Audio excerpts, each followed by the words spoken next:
You lock your dorm room door. You hear the solid, reassuring thud of the bolts sliding into place. The sound signifies your retreat from the world, safe within your small kingdom of textbooks, laundry, and late-night study snacks. You are alone, finally, with your thoughts. No one knows you are home. Then, a soft but distinct sound breaks the silence. A knock. Not a bang, but a patient tap against the wood. Your heart begins a frantic rhythm. Who could it be? A locked door draws a line between the known and the unknown. True dread begins not with a monster, but with a simple, unexplained knock. Story 1. The phone call at 2 a.m. It was the second week of term. Mark, 19 and earnest, preferred his quiet room to the noise outside. He studied late and lay down around 1. At exactly 2:07, the chime ripped through the silence. An unfamiliar number. He nearly ignored it, but instinct made him answer. A voice spoke. "I can hear you." Soft. A whisper. Close. Too close. The curtains were drawn, the door locked. He was alone. He was sure of it. He told the caller they had the wrong number. He told them he was alone. A breath came through. Not happy, not kind. "You are not alone." The words froze his blood. He hung up and listened to his pulse pounding. Security found nothing. The records showed only his key that night. For 3 more nights the calls returned, always at 2:07, each whisper impossibly closer. Story 2. The Empty Shoe. Emily shared a slightly run-down flat with 3 friends. By unspoken agreement, the landing became their shoe pile. Running late, she slipped on her sneakers and rushed out. Later, one left sneaker was gone. No one had seen it. Jokes about a mouse. Still, it bothered her. She woke to a draft and deliberate steps climbing the stairs, then silence. In the morning, the sneaker sat perfectly centered on the table. Its laces, always left untied, were now a tight, neat bow. Days later, objects moved, subtle, tidy, never destructive. Then, on her pillow, a single old-fashioned child's shoe, faintly smelling of damp earth. That night, she left one of her own shoes at the bottom step. Just before dawn, footsteps. In the morning, the shoe was gone. Story 3. The Library Light. Jason found comfort in the silent upper floors and their pools of lamplight. As lights flickered, a librarian nodded goodnight and descended. At 11:47, every light went out. The room grew vast and cold. Before he could find his phone light, one lamp far away flickered on. It illuminated an empty chair and bare table, unwavering for long minutes. Then, as suddenly as it came, it died. He returned the next night. A tall, slender shadow slid along the floor without head or feet. He stood and the main lights snapped on. A guard waited at the stairwell.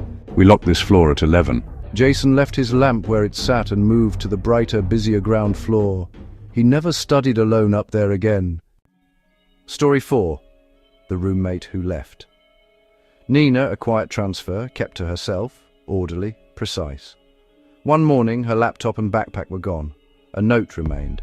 "Gone for a while, don't worry." Delivered texts. No replies. Days became a week. No one knew where she was. A photograph surfaced.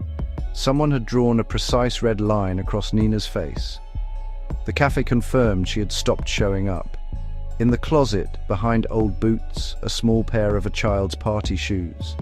A thin white string circled one shoe. A report was filed. They never found Nina. At semester's end, Lara moved out, unable to shake the red line or the little shoes.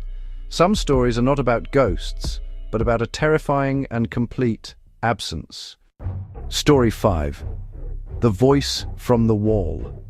Sam, a composition student, lived in a drafty ground floor flat with paper-thin walls. One winter night, over the movie's sound, a humming rose. He muted and leaned in. The humming stopped. Silence. Then a child's voice clear as day through the plaster. "Sam, come play." He recoiled as if shocked. He joked about pipes and overwork with friends. Determined, he taped the tiny crack where the sound seemed strongest. At 3 a.m., the humming returned from the radiator across the room.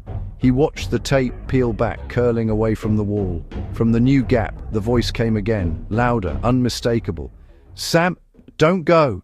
After midnight, the shared dorm bathroom is empty. Fluorescents buzz and shiver. I let the shower run until the room turns to cloud. In the fogged mirror, a shape unblurs. A curve, a line. "Hello," traced as if by a fingertip I can't see.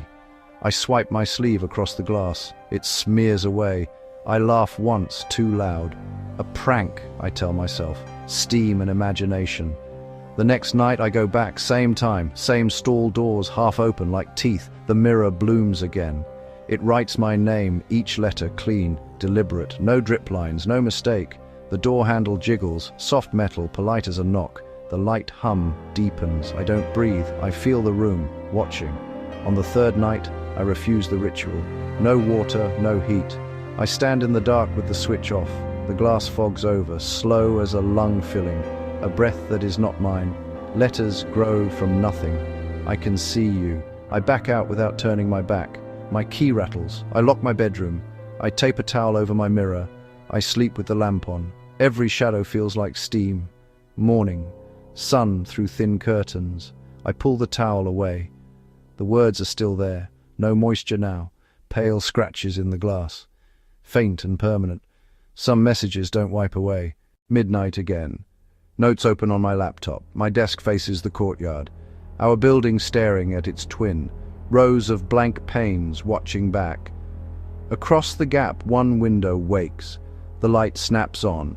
Off, on, off. Not random. Too patient. I glance at the clock.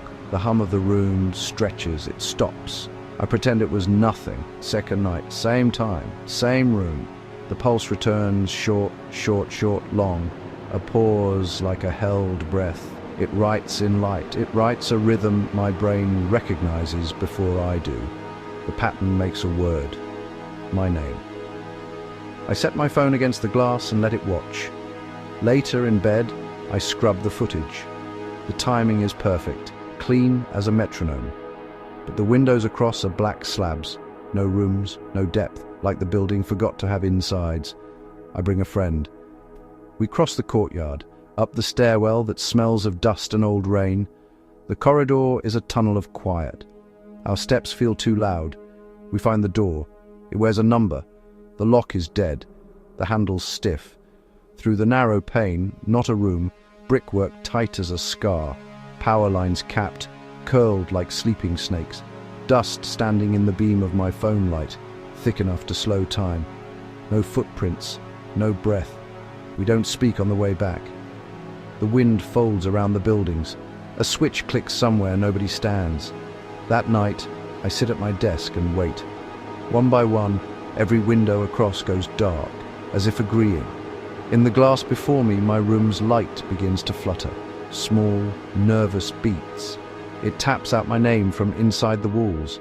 Then it holds, steady, listening. Each of these stories ends, but the feeling they provoke does not. Small details become anchors of dread. A ring at night, a tidy bow, a light in an empty room. We learn how thin the line is between normal and unnerving. Specifics make them feel true. The time, the mark, the hum, a creak in the hall, a tap on the window, a murmur in the walls. Is the voice real, or am I losing my mind? Did I misplace that, or did something move it? We tell these stories because they touch a simple fear, that our space is not truly our own. When we lock the door, perhaps we are not shutting the world out.